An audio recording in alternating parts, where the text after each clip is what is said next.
ఇప్పుడు మనం blue cold system మన జిల్లాలో చాలా మంచిగా నడుస్తుంది. ఎందుకంటే అది రెగ్యులర్గా డిఎస్పీ ర్యాంక్ ఆఫీసర్, అక్కడ ఏఎస్పీ మేడం వాళ్ళు రెగ్యులర్గా మానిటర్ చేస్తున్నారు. మన జిల్లాలో 5 minutes to 7 minutes టైంలో వాళ్ళు రీచ్ అవుతున్నారు యావరేజ్గా.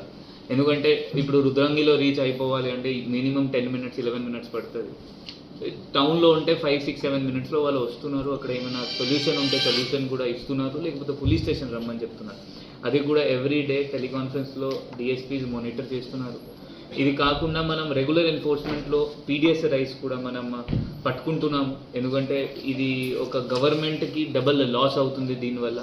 కొంతమంది మనం జైలు కూడా దానిలో పీడిఎస్ రైస్ ఎవరైనా రెగ్యులర్గా చేస్తున్నారు వాళ్ళకి మెయిన్ ఒఫెండర్స్కి జైలు కూడా పంపడం జరిగింది. డెఫినెట్గా మనం పీడీ యాక్ట్ కూడా ఏర్పాటు చేస్తాం. ఇట్లనే రెగ్యులర్ ఒఫెండర్స్ ఎవరెవరు ఉంటే ఆ ల్యాండ్ చీటర్స్లో ప్లస్ ఇట్లయినా పీడిఎస్ ఒఫెండర్స్లో కూడా అది చేస్తాము. ఇది కాకుండా మనం కమ్యూనిటీతో దగ్గర ఉండాలి. ఆ కమ్యూనిటీతో దగ్గర ఉండాలి అంటే దానికోసం మనం రెగ్యులర్గా కమ్యూనిటీ అవుట్ రీచ్ ప్రోగ్రామ్స్ మనం ఏర్పాటు చేస్తున్నాము. దానిలో రీసెంట్గా మనం ఒక దోస్తీ మీట్, ఒక గాంజాయి పైన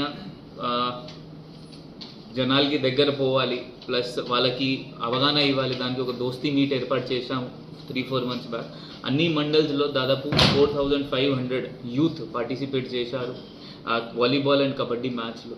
ఇది కాకుండా కూడా రెగ్యులర్గా మనం ఇప్పుడు జాబ్ మేళా కూడా ఏర్పాటు చేశాము. దాదాపు 1100 మెంబర్స్కి దానిలో జాబ్ వచ్చింది. ఆ 1100లో 450 to 500 ఇప్పటి వరకు కూడా వాళ్ళు కంటిన్యూ చేస్తున్నారు. హైదరాబాద్ కొంతమంది రిటర్న్ వచ్చేసారు, ఎందుకంటే మేబీ అక్కడ అలవాటు రాలేదు. 450 మెంబర్స్ ఇప్పటి వరకు వాళ్ళు కంటిన్యూ చేస్తున్నారు. అది కూడా ఒక సక్సెస్ ప్రోగ్రామ్. ఇది కాకుండా కూడా రెగ్యులర్గా మనం ఇట్లయినా కమ్యూనిటీ అవుట్ రీచ్ ప్రోగ్రామ్స్ పెడుతున్నాము. అది కూడా నెక్స్ట్ ఇయర్ కంటిన్యూ చేస్తాం. యాక్సిడెంట్స్ తగ్గాలి అంటే హెల్మెట్ వేసుకోవాలి. మనం హెల్మెట్ కోసం కూడా స్పాట్ చలాన్స్ వేస్తున్నాము, రియలైజేషన్ కూడా చేస్తున్నాము. ఎందుకంటే జనరల్ మన మైండ్లో లోకల్లో పోతే హెల్మెట్ అవసరం లేదు జనాలు చెప్తారు. స్టిల్ మనం కలెక్టర్ సార్కి రిక్వెస్ట్ చేసి మనం ఫండ్స్ తీసుకున్నాము. ఇప్పుడు మొత్తం జిల్లాలో అది మనం రంబల్ స్ట్రిప్స్ వేసుకున్నాము. Starting from Boinpally, Rudrangi to Kamareddy side and ఇక్కడ జిల్లేలా సైడ్. ఆ జిల్లేలా రూట్ కొంచెం మిగిలింది, అది కూడా పని స్టార్ట్ అయింది. అది కూడా మనం యాక్సిడెంట్స్ తగ్గాలి, దానికోసం మొత్తం రంబల్ స్ట్రిప్స్ వేస్తున్నాము ఎక్కడైనా ఇష్యూస్. 100 కేసెస్ రిజిస్టర్ అయింది. క్రైమ్ గురించి మాట్లాడితే మనం జిల్లాలో మనం ఫ్రీ రిజిస్ట్రేషన్ ఆఫ్ ఎఫ్ఐఆర్ మనం ఫాలో చేస్తున్నాము. ఎవరైనా బాధితులు ఉంటే వాళ్ళ మన దగ్గర వచ్చి కంప్లైంట్ చేయొచ్చు. యాజ్ పర్ కొత్త బిఎన్ఎస్ ప్రకారం కూడా మనం ఎంక్వైరీ చేస్తున్నాము. అది ట్రూ ఉంటే మనం ఎఫ్ఐఆర్ చేస్తున్నాము. అది కాకుండా కూడా కాగ్నిజబుల్ కొన్ని కేసుల్లో డైరెక్ట్లీ మనం ఎఫ్ఐఆర్ చేస్తున్నాము. దాని తర్వాత అది కరెక్టా లేదా ఇన్వెస్టిగేషన్ బట్టి మనం అది డిసిజన్ తీసుకుంటున్నాము. జనరల్గా చూసింది ట్రెండ్ ఏంటి అంటే ఈసారి మనకి మర్డర్స్ ఆల్మోస్ట్ సేమ్ అయినాయి అండ్ థెఫ్ట్స్ కొంచెం పెరిగినాయి. ఆ థెఫ్ట్స్ ఎందుకు పెరిగినాయి అంటే మనం అది కూడా చిన్న థెఫ్ట్ ఒఫెండర్స్ కూడా ఉంటాయి, అది కూడా మనం కేసు రిజిస్టర్ చేస్తున్నాము.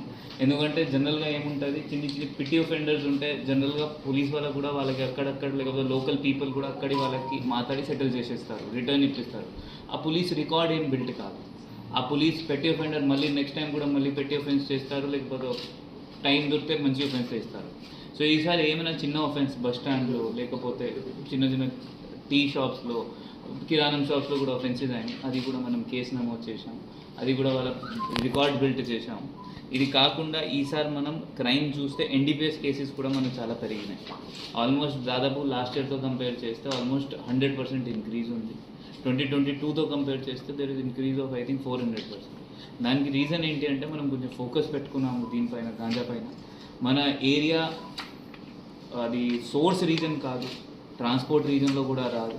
ఏమైనా వస్తుంది జస్ట్ ఫర్ కన్జంప్షన్ వస్తుంది.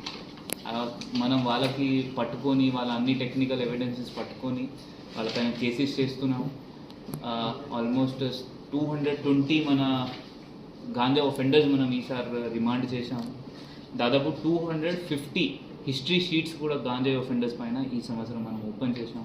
వాళ్ళపైన కూడా రెగ్యులర్గా నిఘా ఉంటుంది. ఇది కాకుండా మనం టెక్నాలజీ పరంగా యూరిన్ టెస్ట్ కిట్స్ కూడా మనం మన జిల్లాలో వాడుతున్నాము. దాంతో కూడా దాదాపు మనం 10 కేసెస్ రిజిస్టర్ చేయడం జరిగింది. అది కూడా మెయిన్ మనం పెడలర్ ఎక్కడి నుండి వస్తుంది ఆ సోర్స్ వరకు మనం పోతున్నాము. సో దట్ మనం ఆ సోర్స్ కట్ చేస్తే మన జిల్లాలో మళ్ళీ రావడానికి ఛాన్సెస్ ఉంటుంది. ఇది కాకుండా స్టార్టింగ్లో కూడా ఒక డీ అడిక్షన్ సెంటర్ కూడా మనం పెట్టడం జరిగింది. ఆ డీ అడిక్షన్ సెంటర్ కాకుండా కూడా ఇప్పుడు కొన్ని లిస్ట్ మనకి కన్జ్యూమర్స్ లిస్ట్ వస్తుంది. ఆ కన్జ్యూమర్స్ పైన జనరల్గా మనం కేసెస్ చేయము, ఎందుకంటే వాళ్ళ పిల్లలు ఉంటారు, ఫ్యూచర్ ఖరాబ్ అవుతుంది. దానికి ఆ లిస్ట్ ప్రిపేర్ చేసి కన్సర్న్ సిఐ వాళ్ళ ఫ్యామిలీ మెంబర్స్తో సహా వాళ్ళకి పిలుస్తున్నారు, కౌన్సిలింగ్ చేస్తున్నారు. అది కూడా దాదాపు 80 to 90 మెంబర్స్ పిల్లలకి ఈ సంవత్సరం, అది ఇప్పుడు 2 months బ్యాక్ స్టార్ట్ చేసాము, అందువల్ల జస్ట్ 90 మెంబర్స్ పిల్లలకి మనం అది కూడా చేయడం, కౌన్సిలింగ్ చేయడం జరిగింది.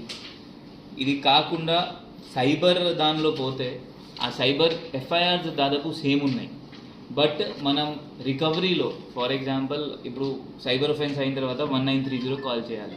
ఆ 1930 కాల్ చేసిన తర్వాత కొంత అమౌంట్ బ్లాక్ అవుతుంది. ఆ దాదాపు మనం 3 crores అనుకుంటున్నాను, 3 crores వరకు మనం రిటర్న్ ఇప్పించాము వాళ్ళ జనాలకి, వాళ్ళ అకౌంట్ బ్లాక్ అయిన అకౌంట్. అది కాకుండా పిటిషన్స్ ఎక్కువ వస్తున్నాయి సైబర్ది ఇప్పుడు. అందరితో మనవి అదే దట్ మీ ప్రెస్ మిత్రుల మాధ్యమంతో దట్ ఎప్పుడైనా మీకు ఎట్లయినా సైబర్ ఒఫెన్స్ జరిగితే తొందరగా 1930 కాల్ చేయాలి. మీరు కూడా అవేర్నెస్ చైతన్యం ప్రెస్ మిత్రులు కూడా వాళ్ళకి చెప్పాలి.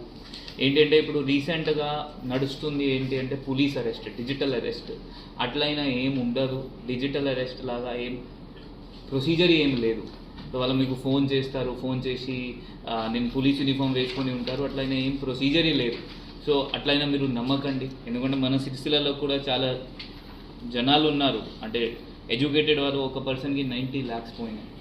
ఆ స్టాక్ మార్కెట్ ఫ్రాడ్ ఒకటి ఉంటుంది, ఆ స్టాక్ మార్కెట్ ఫ్రాడ్లో కూడా 90 lakhs వరకు ఒక ఎడ్యుకేటెడ్ పర్సన్ది మన సిరిసిల్ల జిల్లాలో పోయినాయి. సో ఈ సైబర్ అవేర్నెస్ మనం చేయాలి ఎక్కువ కంటే ఎక్కువ. సో దానికి సైబర్ ఒఫెన్సెస్ తగ్గించాలి అంటే మనం చేయాల్సింది జస్ట్ చైతన్యం, అవేర్నెస్.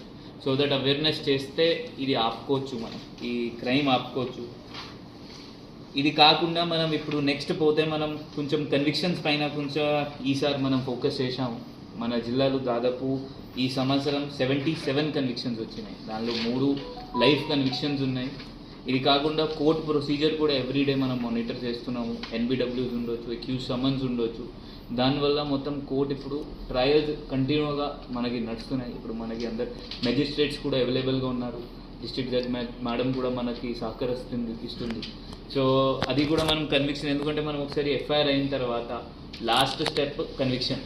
మనం ఏమైనా ఎఫ్ఐఆర్ నమోదు చేస్తున్నాము, దానికి క్రైమ్ తగ్గాలి, లేకపోతే సొసైటీలో ఏమైనా చేంజ్ తీసుకురావాలి అంటే దానికి కన్విక్షన్ ఉంటుంది. ఎందుకంటే జైలు పోతారు, మన రీఫార్మేటివ్ జైల్స్ ఉంటుంది, బయట వస్తారు, క్లూజ్, అది మన సొసైటీ చేంజ్ అవుతుంది.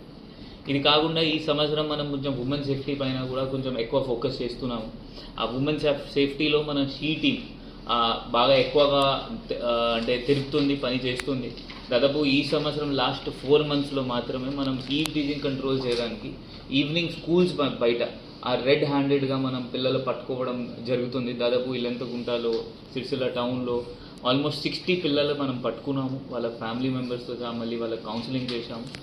టీజింగ్ ఆపాలి అంటే గర్ల్స్ చెప్పాలి అందువల్ల మనం ఎప్పుడైనా స్కూల్స్ పోతే కూడా PDS రైస్ కూడా మనం పట్టుకుంటున్నాము, ఎందుకంటే ఇది ఒక గవర్నమెంట్కి డబల్ లాస్ అవుతుంది దీనివల్ల. కొంతమంది మనం జైలు కూడా దానిలో PDS రైస్ ఎవరైనా రెగ్యులర్గా చేస్తున్నారు, వాళ్ళకి మెయిన్ ఒఫెండర్స్కి జైలు కూడా పంపడం జరిగింది. డెఫినెట్గా మనం PD యాక్ట్ కూడా ఏర్పాటు చేస్తాం. ఇట్లైనా రెగ్యులర్ ఒఫెండర్స్ ఎవరెవరు ఉంటే ఆ ల్యాండ్ చీటర్స్లో ప్లస్ ఇట్లయినా PDS ఒఫెండర్స్లో కూడా అది చేస్తాము. ఇది కాకుండా మనం కమ్యూనిటీతో దగ్గర ఉండాలి. ఆ కమ్యూనిటీతో దగ్గర ఉండాలి అంటే దానికోసం మనం రెగ్యులర్గా కమ్యూనిటీ అవుట్ రీచ్ ప్రోగ్రామ్స్ మనం ఏర్పాటు చేస్తున్నాము. దానిలో రీసెంట్గా మనం ఒక దోస్తీ మీట్, ఒక గాంజాయి పైన జనాలకి దగ్గర పోవాలి, ప్లస్ వాళ్ళకి అవగాహన ఇవ్వాలి, దానికి ఒక దోస్తీ మీట్ ఏర్పాటు చేశాము 3-4 months బ్యాక్. అన్ని మండల్స్లో దాదాపు 4500 యూత్ పార్టిసిపేట్ చేశారు వాలీబాల్ అండ్ కబడ్డీ మ్యాచ్లో. ఇది కాకుండా కూడా రెగ్యులర్గా మనం ఇప్పుడు జాబ్ మేళా కూడా ఏర్పాటు చేశాము. దాదాపు 1100 మెంబర్స్కి దానిలో జాబ్ వచ్చింది. ఆ 1100లో 450 to 500 ఇప్పటి వరకు కూడా వాళ్ళు కంటిన్యూ చేస్తున్నారు. హైదరాబాద్ కొంతమంది రిటర్న్ వచ్చేసారు, ఎందుకంటే మేబీ అక్కడ అలవాటు రాలేదు. 450 మెంబర్స్ ఇప్పటి వరకు వాళ్ళు కంటిన్యూ చేస్తున్నారు. అది కూడా ఒక సక్సెస్ ప్రోగ్రామ్. ఇది కాకుండా కూడా రెగ్యులర్గా మనం ఇట్లయినా కమ్యూనిటీ అవుట్ రీచ్ ప్రోగ్రామ్స్ పెడుతున్నాము. అది కూడా నెక్స్ట్ ఇయర్ కంటిన్యూ చేస్తాం. యాక్సిడెంట్స్ తగ్గాలి అంటే హెల్మెట్ వేసుకోవాలి. మనం హెల్మెట్ కోసం కూడా స్పాట్ చలాన్స్ వేస్తున్నాము, రియలైజేషన్ కూడా చేస్తున్నాము. ఎందుకంటే జనరల్ మన మైండ్లో లోకల్లో పోతే హెల్మెట్ అవసరం లేదు జనాలు చెప్తారు. స్టిల్ మనం కలెక్టర్ సార్కి రిక్వెస్ట్ చేసి మనం ఫండ్స్ తీసుకున్నాము. ఇప్పుడు మొత్తం జిల్లాలో అది మనం రంబల్ స్ట్రిప్స్ వేసుకున్నాము. Starting from Boinpally Rudrangi to Kamareddy side and ఇక్కడ జిల్లేలా సైడ్. ఆ జిల్లేలా రూట్ కొంచెం మిగిలింది, అది కూడా పని స్టార్ట్ అయింది. అది కూడా మనం యాక్సిడెంట్స్ తగ్గాలి, దానికోసం మొత్తం రంబల్ స్ట్రిప్స్ వేస్తున్నాం ఎక్కడైనా ఇష్యూస్.